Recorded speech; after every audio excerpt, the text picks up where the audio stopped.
Hello and welcome to your weekly look at what's going on in the race for the White House. With less than 3 weeks left before election night, here's what you need to know.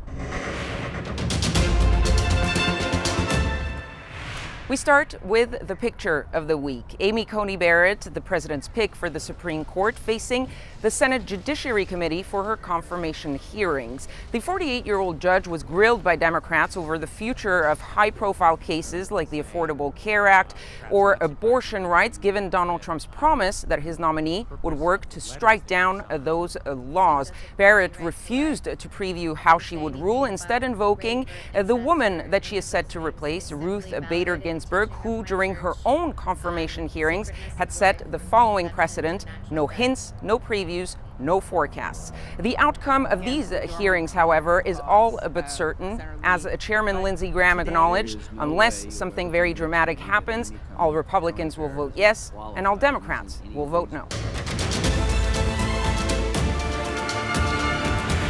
8 hours. That's how long some Georgia voters had to wait in line in order to cast their ballot on the first day of early voting in the state, prompting some Democrats to raise allegations of voter suppression.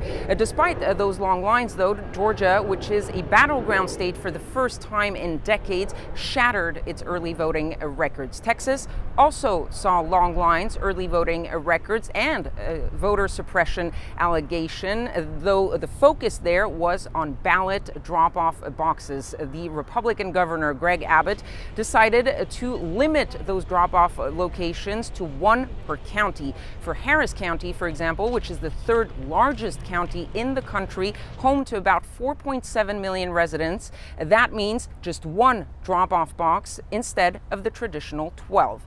Meanwhile, in California, the Republican Party is refusing to remove its own unofficial ballot drop-off boxes, citing the state's ballot harvesting laws, which allow people to collect and return ballots on behalf of other voters. State officials say that those boxes were misrepresented as official and therefore were illegal.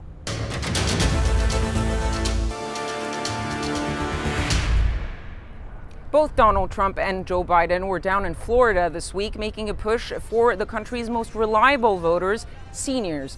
Polls show a virtual tie between Biden and Trump among senior voters in the battleground state of Florida.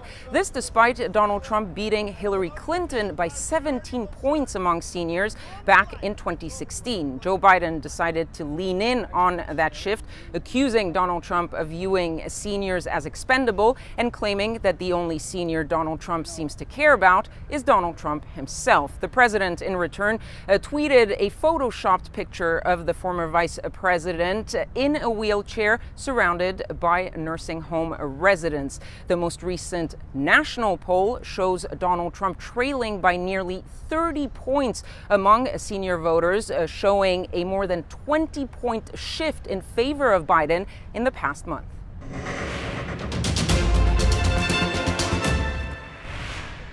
Donald Trump and Joe Biden might debate each other again after all. On Thursday, the president and his rival held two separate town halls. This after the second presidential debate was canceled due to Donald Trump testing positive for COVID-19. But the third presidential debate is set to go ahead as planned on October 22nd in Nashville, Tennessee. But if that debate does indeed take place, it will likely look a little bit different than the first presidential debate in Cleveland. That chaotic face-off prompted the Commission on Presidential Debates to announce it would be making some changes in order to, quote, ensure a more orderly discussion. Among the planned changes, giving the moderator the ability to mute the candidates' microphones if they refuse to let each other speak. That's all for now, but tune in next week for a new edition of Running for the White House.